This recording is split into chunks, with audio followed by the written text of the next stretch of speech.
볼지어다 구름을 타고 오시리라.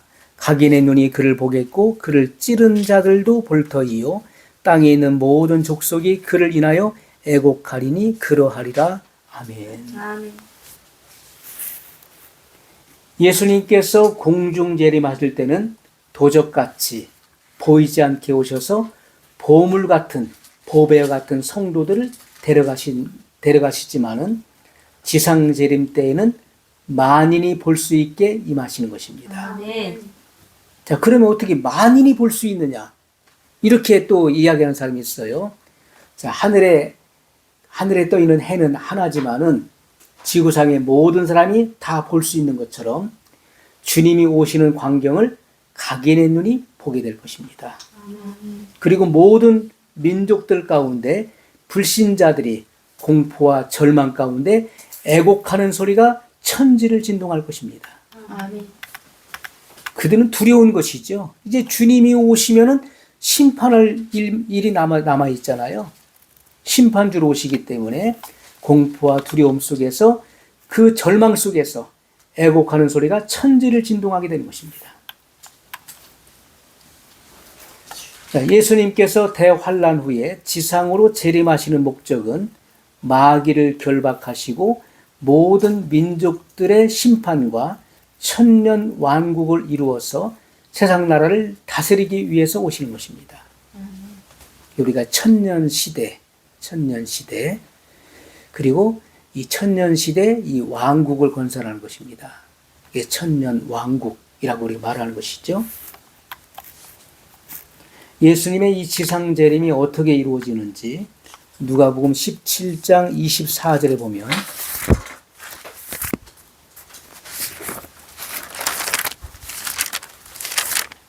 성경은 어느 한 곳에만 이렇게 치중하지 않고 여러 곳에 이 같은 말씀들을 기록해 놓으신 것입니다. 누가복음 17장 24절에 보면 번개가 하늘 아래 이편에서 번듯하여 하늘 아래 저편까지 비춤같이 인자도 자기 날에 그러하리라. 자, 예수님의 지상 재림은 밝고 빠르게 우주적이며 불가항력적으로 임하심을 여기 표현하고 있는 거예요.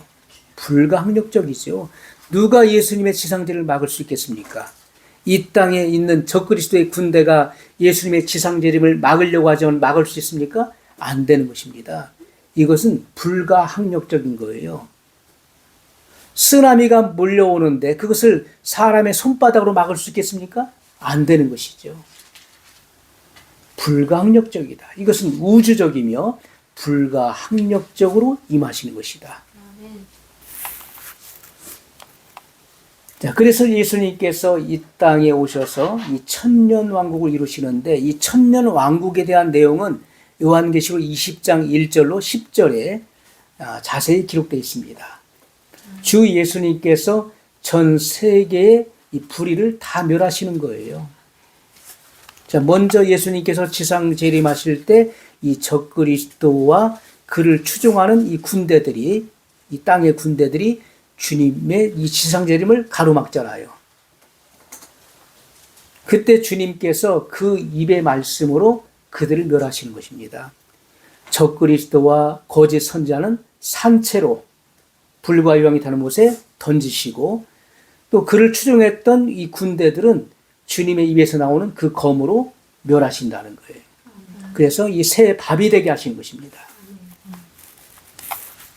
그리고 지상 재림하신 후에 사단을 결박하여 무저갱에 던져 잠그고 천년이 차기까지 임봉하시고 임봉한다. 공의와 평화로 다스리는 시대가 바로 천년 시대인 것입니다. 그러므로 주 예수님의 지상 재림은 천년 시대 전인 것을 분명히 알 수가 있어요. 천년 시대가 이루기 전에 주님은 지상 재림하시는 것입니다. 지상 재림하셔서 민족들에 대한 심판을 이루시고, 자, 지상 재림하셔서 먼저 그 7년 대환란의 순교한 자들을 부활시키시고, 그리고 민족들에 대한 심판을 이루시고, 그리고 천년 시대에 들어가게 되는 거예요. 예수님께서 지상 재림하시게 되면은 먼저 이 순교자들의 부활, 순교자의 부활은 7년 대환란에 죽임을 당한 자들. 자, 그래서 이들은요, 그 이삭 죽기에 해당되는 것입니다. 이삭 죽기. 그리고 우리가 그 전에 부활한 그 성도들은 그 추수 수확이에요. 추수 수확이고, 그리고 7년 대환란에 순교한 자들의 부활은 이삭 죽기라고 말하는 것입니다. 표현하는 것입니다. 7년 대환란에 이 순교한 자들은 공중 혼인잔치에 참여하지 못하는 거예요. 자, 이들은 그 예수님께서 지상재림하셔서 그 몸의 부활이 일어나게 되는 것입니다. 그리고 주님께서는 민족들에 대한 심판을 이루신다. 이 내용은 마태복음 25장 31절로 46절에 나타나 있는 말씀인데, 마태복음 25장 31절로 33절의 말씀만 보면 인자가 자기 영광으로 모든 천사와 함께 올 때에 자기 영광의 보좌에 앉으리니, 이것은 바로 지상재림을 말하는 것입니다. 모든 민족을 그 앞에 모으고 각각 분별하기를 목자가 양과 염소를 분별하는 것 같이 하여 양은 그 오른편에 염소는 왼편에 두리라, 이렇게 말씀하고 있어요.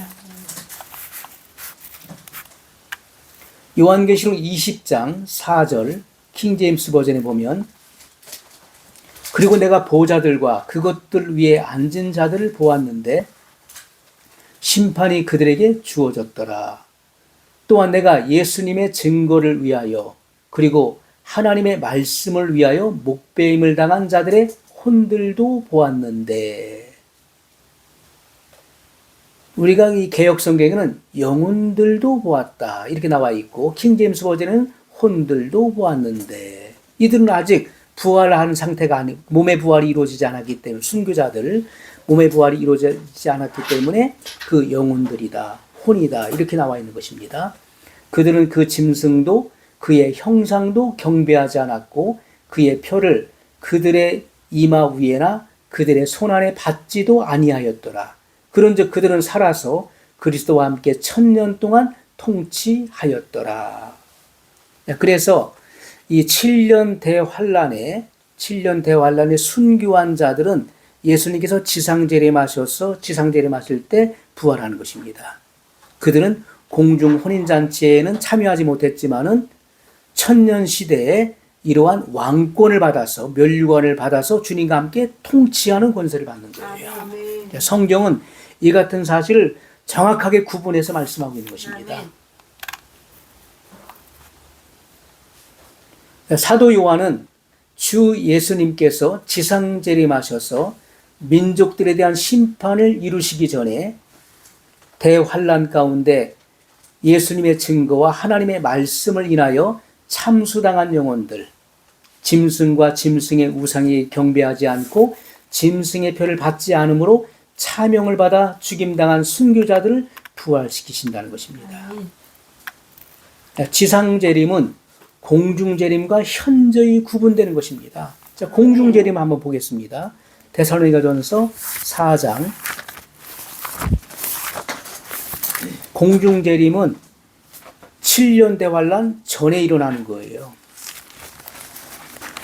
데살로니가전서 4장 16절로 17절의 말씀을 보면, 주께서 호령과 천사장의 소리와 하나님의 나팔로 친히 하늘로 쫓아 강림하시리니 그리스도 안에서 죽은 자들이 먼저 일어나고 그 후에 우리 살아남은 자도 저희와 함께 구름 속으로 끌어올려 공중에서 주를 영접하게 하시리니 그리하여 우리가 항상 주와 함께 있으리라. 아멘. 자, 이와 같이 분명한 이 휴거에 대해서, 성도의 휴거, 또 그리스도 안에서 죽은 자들의 부활, 이것은 신약 성도의 부활을 말하는 것이죠. 이렇게 그 의인의 부활입니다. 추수 부활을 말하는 거예요. 자, 이 같은 부활과 죽은 자의 부활과 또 성도, 살아있는 성도의 휴거에 대해서 성경은 분명히 기록하고 있는데, 이 같은 휴거를 부정하는 것도 잘못된 것입니다. 성경은 분명히 예수님께서 공중 재림하실 때 성도의 휴거가 있을 것을 분명히 기록하고 있는 거예요. 공중 재림은 도적같이 비밀리에 오셔서 준비된 신부들을 데려가신 것입니다. 하지만 지상 재림은 공개적으로 만인이 눈으로 볼 수 있게 오셔서 민족들에 대한 심판을 행하시고 천년 왕국을 이루시는 것입니다. 그래서 지상 재림은 대환란 후에 오시는 거예요. 그러므로 마태복음 25장 32절에 모든 민족을 그 앞에 모으고 지상 재림하셔서 민족들에 대한 심판이 이루어지는 거예요. 각각 분별하기를 목자가 양과 염소를 분별하는 것 같이 하여라고 말씀했어요. 양과 염소는 그 속성이 다르고 겉보기에도 쉽게 구분이 되는 것입니다. 또한 심판을 행하시는 분도 예수 그리스도이심을 우리가 분명히 알 수 있는 거예요. 마태복음 25장 34절에 보면 그때 임금이 그 오른편에 있는 자들에게 이르되, 여기서 말하는 임금은 누굽니까? 예수님을 말하는 거예요. 어떤 사람들은 자, 여기 임금이니까 임금은 하나님 아버지시다 이렇게 주장하는 분들이 있는데 그렇지가 않습니다. 그 다음 이어지는 그 구절이 정확하게 말씀하고 있어요. 그때 임금이 그 오른편에 있는 자들에게 이르되 내 아버지께 복받을 자들이여. 내 아버지가 누굽니까? 하나님 아버지, 성부 하나님을 말씀하고 있는 것이죠. 나와 창세로부터 너희를 위하여 예비된 나라를 상속하라. 여기서 임금은 만왕의 왕이요 만주의 주가 되시는 예수 그리스도를 말씀하고 있는 것입니다. 아멘. 디모데전서 6장 15절에 보면 킹제임스 버전에 그분께서 그분의 때들에 자신의 나타나심을 보이시리니, 이것은 그분은 바로 예수님을 말하죠. 예수님께서 그분의 때에 그의 나타나심을 보이신다는 거예요. 그분께서는 찬양받으시는 유일하신 최고 통치자시요 만왕의 왕이시요 만주의 주시로다. 요한계시록 19장 14절로 16절을 보면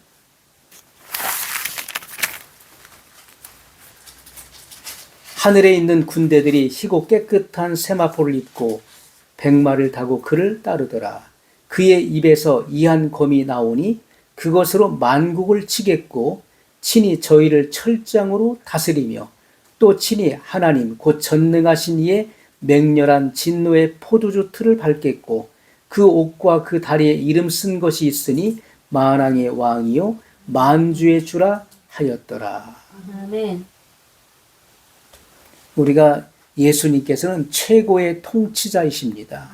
예수님은 만왕의 왕, 만주의 주로 오시는 거예요. 아멘. 그러므로 천년 시대, 이 천년 왕국 시대는 주님께서 공의와 공평과 정의로 다스리는 시대를 말하는 것입니다.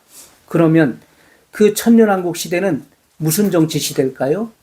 왕정 정치 시대가 되는 것입니다. 왕정 정치 시대. 그래서 천년 왕국은 민주주의, 자유민주주의도 아니고 전체주의도 아니고 사회주의도 아니고 공산주의도 아닌 거예요. 그 왕정 시대가 도래하는 것입니다.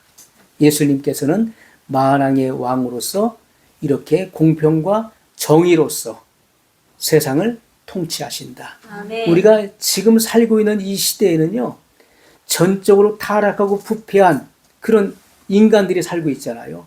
또 마귀가 지금 이 세상의 임금으로 군림하고 있잖아요.